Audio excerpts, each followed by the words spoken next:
Just ahead on CTV News, Vice President Harris addresses the nation after conceding in the 2024 presidential election. As long as we never give up and as long as we keep fighting. President Biden pledges a peaceful transfer of power. I spoke with President-elect Trump, congratulated him on his victory, and I assured him that I would direct my entire administration to work with his team to ensure a peaceful and orderly transition. Plus, a terrifying ordeal involving a well-known local chef in this quiet neighborhood in Hyattsville, Maryland. I'm Noel James. I'll bring you all the details coming up on CTV News. those stories and more on CTV News, starting now.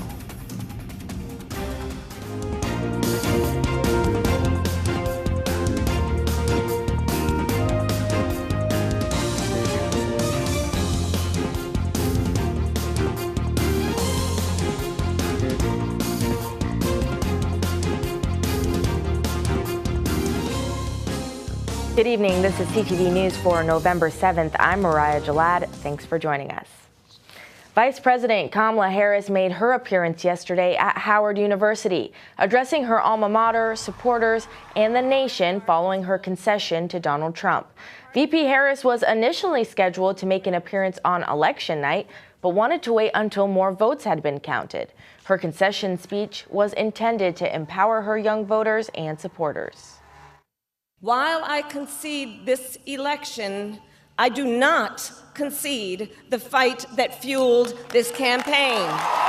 To the young people who are watching, it is okay to feel sad and disappointed, but please know it's going to be okay.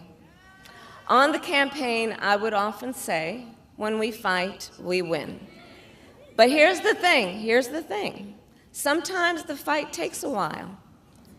That doesn't mean we won't win. The important thing is don't ever give up. Don't ever give up. Don't ever stop trying to make the world a better place. You have power. You have power. And don't you ever listen when anyone tells you something is impossible because it has never been done before. And just 2 days after Donald Trump took back the White House, America's current president, Joe Biden, addressed the nation this afternoon. During his speech in the Rose Garden, Biden says he congratulated Trump on his victory. He went on to call Vice President Kamala Harris's campaign inspiring. Biden made clear that America's electorate system is honest, fair, and transparent. His message to Americans who may be disappointed with the outcome of the election is that, quote, a defeat does not mean defeated. It's been a historic presidency. Not because I'm president, because what we've done, what you've done. A presidency for all Americans. Much of the work we've done is already being felt by the American people, but the vast majority of it will not be felt over the next 10 years. We have legislation we passed that's just only now just really kicking in. We're going to see over $1 trillion worth of infrastructure work done, changing people's lives in rural communities and communities that are in real difficulty because it takes time to get it done. President Biden assured the American public that there will be a peaceful transition of power. And one of Maryland's congressional races is still too close to call. That race is between Democrat April Delaney and Republican Neil Parrott for Maryland's 6th congressional district. Election results show that Delaney has a slight lead over her Republican opponent. According to the State Board of Elections, Delaney has a lead of less than 400 votes over Parrott, just over 0.1%. District 6 represents Allegheny, Frederick, Montgomery, and Washington counties. And Hyattsville police are still searching for 5 suspects involved in the shooting robbery of local celebrity chef Tobias Dorzen. CTV's Noel James is on the scene with more. A truly harrowing scene right here in Hyattsville. Investigators say 4 shooters and a getaway driver followed an Uber carrying 2 innocent people. They opened fire on the victims multiple times, injuring them both, and still managed to take some of their belongings. Now, CTV has obtained footage of the vicious attack and a warning. What you might see might be difficult to watch. Shocking surveillance video shows the moment celebrity chef Tobias Dorzen and his significant other were crying for their lives. The pair was returning home from a night out, and upon stopping on Kirkwood Place, everything fell apart.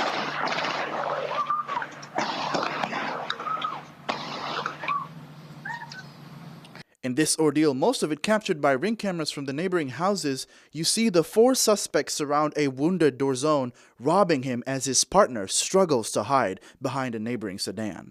Now in the aftermath, signs of carnage. Police are searching for 5 suspects total, 4 gunmen and the getaway driver. The group is accused of following Tobias's Uber, jumping out of a small white crossover SUV at around 10 p.m. Tuesday night and attacking the victims as they walked to their home. Hyattsville Police Chief Jared Towers says in a statement, "This is not tolerated in Prince George's County. We will not stop until we seek justice in this case. This is a barbarous offense." Dorzon, a former NFL player turned chef and restaurateur, owns and operates 2 popular restaurants in Hyattsville, Huncho House and right across the street, 1123 by Chef Tobias. Dorzon was recently named the 2024 Maryland Chef of the Year by the Restaurant Association of Maryland, the first chef from Prince George's County to receive this honor. Local leaders also condemned the attack. Councilmember Juanica Fisher, who gave Dorzon the award, calls him, quote, "a valued member of the community and a dear friend." Fisher continues to say, "We have no place for this kind of senseless violence in our district or county." Now, thankfully, both Dorzon and his significant other are expected to make a full recovery. Again, police are still searching for 5 suspects involved in the crime, as well as a small white crossover SUV with a sunroof and unknown tags. And if you have any information regarding this robbery, you are encouraged to contact the Hyattsville Police Department. We're coming to you live in Hyattsville. Noel James for CTV News. Thanks, Noel, and we'll continue to bring you updates on this developing story. Tacoma Park police are searching for 5 juvenile suspects involved in a strong-armed carjacking and assault on Tuesday. The incident happened at the 700 block of Ethan Allen Avenue just before 4 a.m. The victim shared with police that the suspects were sitting on the front steps of his apartment building and demanded he give up his car keys. When the victim refused, the group attacked him, took the keys, and drove away. The victim was taken to the hospital with non-life-threatening injuries. Anyone with any information on the suspects is asked to call 301-270-1100. And with Donald Trump returning to the White House soon, it's uncertain how and when he plans to deliver on his promise of mass deportation, a rallying cry that energized supporters this election. Possible plans Trump and his advisors have given include deploying the National Guard to deport all non-citizens. But questions remain on how the administration plans on identifying the estimated 11 million people in the country illegally. And it's not clear where Trump would find the money and trained officers to carry out their deportation. Policy experts say they expect Trump's immigration moves to start at the Mexico-U.S. border, where the country has been blocking migrants from reaching the U.S. since December. And Montgomery County's top leader says his main concern going into another Trump presidency is the impact it would have on the local economy. County Executive Mark Elrich recently spoke to reporters during his weekly briefing. He says if President-elect Donald Trump defunds federal agencies or moves them out of the Washington metro region, it would be a serious threat to Montgomery County. And he says the county budget could potentially lose a big chunk of revenue. And we'll do an assessment of, I think we know pretty well how many federal workers there are and what agencies they're in. And we should be able to figure out which agencies are targeted. You can kind of guess. I mean, it's this probably CDC, NIH, FDA. There's a whole bunch of things that are going to be on the chopping block. So, well, Department of Education, how can I forget that? So we're going to do an assessment because we need to think about as we go into the budget where are our greatest vulnerabilities. Elrich says if Trump does make federal agency cuts, Montgomery County could be forced to raise taxes on residents to make up for lost revenue. And you're watching CTV News. I'm Mariah Jalad. Coming up, one of the newest schools in the county held a ribbon cutting this morning. Find out how Ellen Ochoa Middle is setting the standard for other schools and what special guests stop by. I used to bite my tongue and hold my breath, scared to rock the boat and make a mess. So I said quietly, agreed politely. I guess that I forgot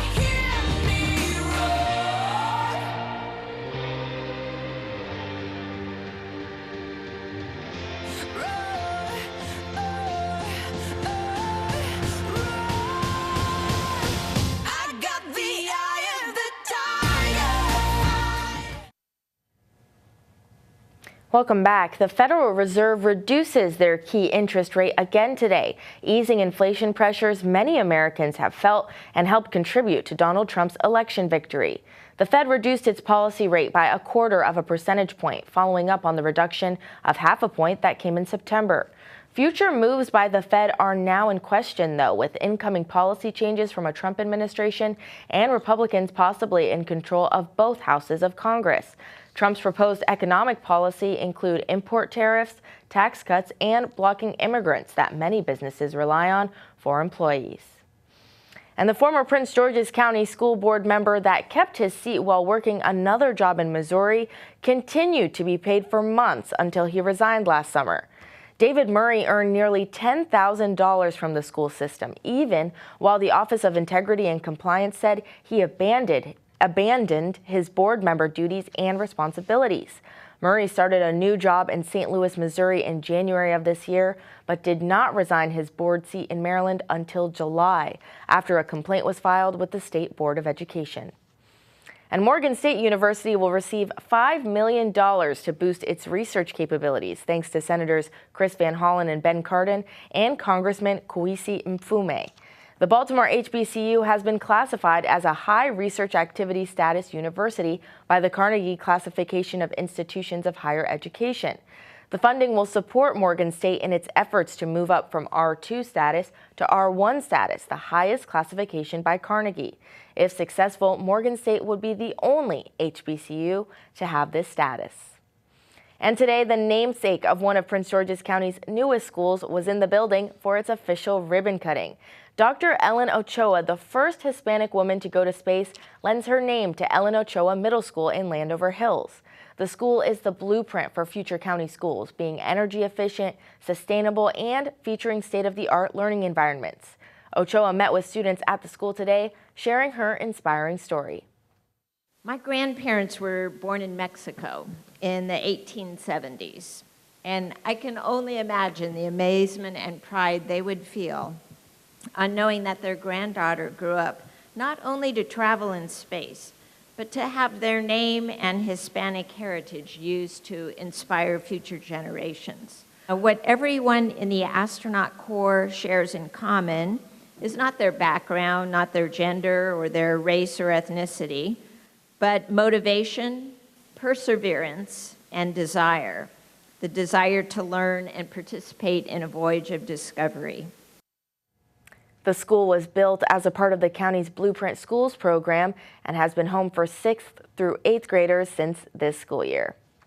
And last month, Maryland casinos won big, generating over $160 million in revenue from gaming. Almost $69 million of those dollars will be directed to the state of Maryland. Since the first casino opened in Maryland in 2010, $6 billion in revenue has been contributed to the Maryland Education Fund. MGM National Harbor was credited for nearly $70 million of the total revenue gained in October. And a new study shows that Maryland is the state where minority-owned businesses thrive the most. The study was done by LendingTree, an online loan marketplace, which ranked Maryland #1 in the country. Findings show that 25% of companies in the state are minority-owned. About 57% of minority-owned businesses in the state have operated for at least 6 years. Minority-owned businesses in Maryland also have the 4th highest pay per employee. The study ranks Nebraska 2nd and neighboring District of Columbia comes in 3rd. And November 7th is National Cash Back Day. Shoppers can earn cash rewards just for buying everyday items. Some tips for maximizing the holiday include planning your purchases by comparing which retailer gives back the most money for any given item. You can also stack your savings by combining your purchases with promotions you may receive with a cashback credit card. And finally, don't forget to follow up on your purchases. Make sure you log into a cashback website to ensure the items you are buying are eligible for rewards. And Campbell's is kicking off side season with their 2024 State of the Sides report, highlighting the side dishes and trends that will fill holiday tables nationwide. The report shows that over half of Americans would rather pile their plates with sides than the turkey itself, with Gen Z crowning mac and cheese as a top favorite. Friendsgiving celebrations are booming, with nearly 45% of people using these gatherings to try new recipes and share in the joy of experimenting with flavors. With creamy, cheesy sides leading the pack, it's clear that sides have become the heart of holiday meals. And still to come on CTV News, new changes are ahead for the school board. After the break, we speak to District 4 Board of Education seat Shayla Adams Stafford. Back in a moment. When I first had Jaden, I'd get comments all the time about how happy I must be. I remember thinking there must be something wrong with me because I don't feel all this joy I'm supposed to be feeling. It was hard to admit that, even to my doctor, but she told me it was postpartum depression and that is very treatable. These days, things are feeling right, even if they don't always go that way.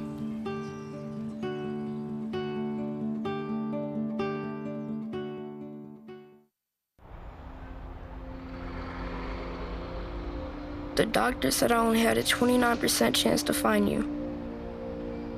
But I knew you were out there.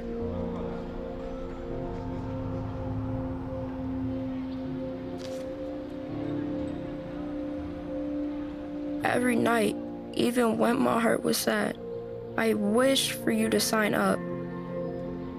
I got so sick that I couldn't go to school, but I still made people laugh. But when we matched, it was the best day ever.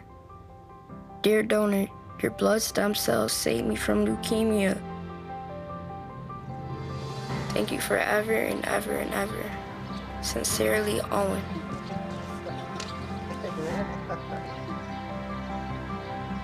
Experience the true joy of saving a life at nmdp.org. Well, while the presidential and Senate races dominated headlines, Prince George's County voters also decided on 5 Board of Education seats. Joining me in the studio to share her vision for the future of our county schools is one of those winners, incumbent Shayla Adams Stafford, who represents District 4 and ran unopposed. Thank you so much for being here today. Thank you for having me. So talk to me about your goals and vision for this upcoming term. Yes, I think really my last term we focused a lot on providing schools, well, it was during COVID, so providing students with in-person opportunities for tutoring support, which we felt yielded some great results. But I think it's time for us to really focus on infrastructure.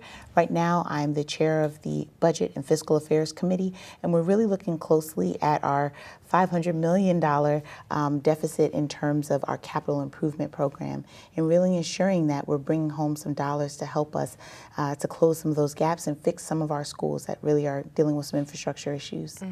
And something we've talked about a lot here is the blueprint for Maryland's future. I know that you've been implementing this at schools across the county, across the state. What's been your experience with that so far? Well, yeah, the blueprint for Maryland's future, I mean, we really in Maryland have taken a humongous step nationally to ensure that we are providing high quality teachers, to provide support for students in terms of having high quality instructional materials. And now is not the time for us to shrink back. You know, we may see some reductions in federal funding for programs that we're offering through the blueprint, but now is the time for us to lean into that work and really step up to make sure that students have the resources they need to be successful. And we've heard from some individual school systems that just implementing the program may have been difficult in some ways. From your perspective, are there any changes that should be made with requirements or funding? Yeah, I think it is challenging because we're doing something that is we're really investing heavily in education, and that is going to be costly. And so I do think that we need to be creative in thinking about how we can meet the demands of the blueprint, because it is going to be expensive to really raise to the levels that we need to be so that students are college and career ready. So I definitely think some creative funding ideas we certainly need to think about this upcoming season. And I know you represent District 4, so that includes Cheverly, Glenarden, Bladensburg. I know Flowers High School is in there, so that's a really diverse group of people and students. How do you address all of those unique needs? Right, you know, and so at the board level, we really provide the funding based on the needs of the community. And so one thing that was really prevalent, especially during the pandemic, was that students across all demographics wanted more support with mental health. One of the things I authored was an amendment that provided millions of dollars to increase the amount of mental health personnel that we had in schools. So I think there's a lot of diversity, but there's a lot of commonality in what students need. Additionally, forging partnerships with outside entities. So right now we have a partnership.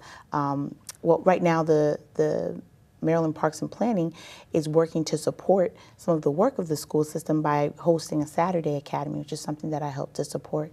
This Saturday Academy gives students in-person private tutoring, and so that's helping to address some of the gaps that we've seen since the pandemic. Yeah, that was something I wanted to talk about next, was that learning loss that we hear about. And when we talk about the success of education, we're usually talking about that in terms of student outcomes. So you talked about that Saturday school. What are some other steps that the board is taking to address that gap? Absolutely. I know that the board has invested and supported the school system in investing in education technology that helps students at home. I know my daughter has a lot of the programs on her tablet that the school system has supported to help students practice their reading and writing. You know, it's really important that parents know that they are capable of teaching their children to read, and there are so many resources that the school system has to help parents on that journey. And so the school board has invested or continue to provide funding for the school system to be able to do that. Additionally, I think that the school system has done a good job of really helping to train teachers in some of the newer methods that have become more popular during the pandemic. For example, the science of reading. So we're changing the way that we teach reading and really arming teachers with the know-how in order to not only train students, but help parents to understand how they can be partners in their students' success as well. Okay, and we're almost out of time, but there's one more thing that I wanted to talk about, which is school safety, which is really important to parents and staff. What are the priorities of the board when it comes to school safety? Absolutely. I think really arming the school system with the resources they need in order to ensure that every student comes to school feeling safe. And so this year, the superintendent actually put I want to say heightened security measures in some of our schools, which included security. It's blanking on me right now, but just heightened security measures to ensure that clear backpacks, that was last year, clear backpacks. I know we have metal detectors in some schools. Sorry, it went out of my brain for a moment, but metal detectors, clear backpacks, and what we've seen as a result of that is that a reduction in crime, or not crime, but reduction in instances that have that are using weapons. And so I think that it has been successful. I think that we certainly would want to support the superintendent in their efforts there as well. All right. Thank you so much. I really appreciate you being here with us today. I appreciate it. Thank you. Shayla Adams Stafford and her fellow elected school board members are set to be sworn in at the Sasser Administration Building on December 2nd at 5:30 p.m. And don't go anywhere. Simon Buggs has the Thursday Sports page. Mom, why is there stuff out here?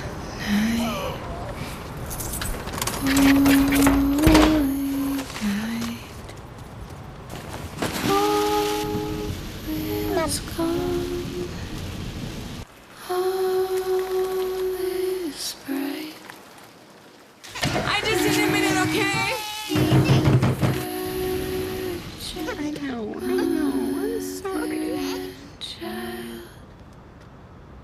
Hey, can't stay here. Okay.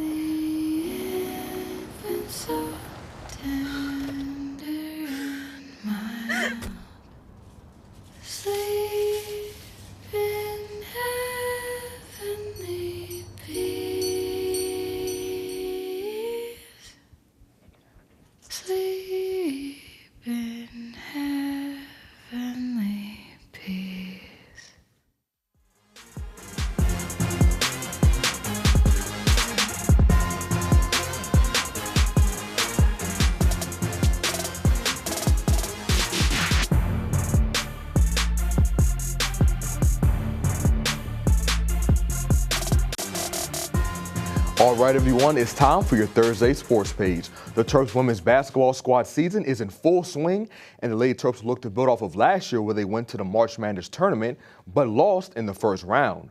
Head coach Brenda Freese was very active in the transfer portal this past offseason, as multiple players joined the team, such as guard Sarah Tibiasu, forward Christina Dolce, and Maryland native and guard Sailor Poffenbarger. Free spoke recently and touched on what all three of these players bring to the table.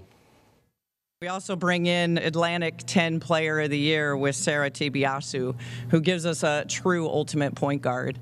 Can score it, can pass it, really high IQ. We also have Big East Defensive Player of the Year coming from Villanova with Christina Dulce, who gained invaluable experience this past summer with playing 3-on-3 internationally. She's a rebounder, a defender, a shot blocker, and going to be really, really impressive in our transition game. Sailor Poffenberger, we welcome her back home. Long time overdue. Double-double coming out of the SEC. She's our connector. She's the one that kind of puts it all together, and we're excited to have her back. The team will take the court tonight against Coppin University for their home opener. And don't worry, basketball fans, I got you, as I'll have some highlights for you from the game tomorrow. Meantime, the Washington Commanders decided to shake things up at the trade deadline on Tuesday as they acquired Pro Bowl cornerback Marshawn Lattimore from the New Orleans Saints. Lattimore will look to improve a defense that has already been playing well these last couple of weeks, as Washington's passing defense is now the 5th best in the league. And General Manager Adam Peters is looking forward to seeing what the former first-round pick does in the burgundy and gold. The biggest thing is we're really, really excited to get one of the best corners in the entire league and a guy who fits how we play. He's a 4-time Pro Bowler. He's a dog competitor. He's he's what you want in a corner. And what's really cool is we were able to know a lot more about him with he's one. You guys probably read a cool story about this, but we have 4 players from the Ohio State 2014 recruiting class now, and so we're trying to corner the market there. Those guys are pretty good. I don't know how they lost any games, but so there's some guys in this locker room that knew him already, and so that's going to make this transition even easier, and we're pumped to have him. And sticking with football, congratulations to Bowie State running back Micah Robinson for being the CIAA Rookie of the Week. This comes after Robinson had a dominant showing against Elizabeth City University last week, where he rushed for 171 yards and 4 touchdowns on just 22 carries. This is Robinson's 2nd time this season being named the Rookie of the Week. He and the rest of the team will take the field next against Lincoln University on Saturday. And wrapping up today's sports page, the Laurel High School football team will be in action tonight. The Spartans will travel to Bethesda to face off against Walter Johnson High School for a playoff matchup. Kickoff is at 6:30. And that wraps up your Thursday sports page. All right, thank you, Simon. Now we're going to get a look at our 3-day weather forecast. Tonight, expect a chance of showers after 1 a.m. Friday, it's going to be nice and sunny with a high of 71. Saturday will also be sunny, but temps drop to a high of 59. Sunday, we're staying at 59 degrees during the day, but showers are expected Sunday afternoon. And for our community calendar, tomorrow afternoon, join the National Harbor in honoring those who have served with the 2024 Salute to Capitol Guardians. The program will feature a F-16 flyover as well as entertainment from the D.C. Army National Guard Band. This event takes place from 2 to 3:30 p.m. For more information, contact 877-628-5427. And that wraps up CTV News for tonight. Thanks for joining us. We'll see you again tomorrow. Good night. Good night, everybody.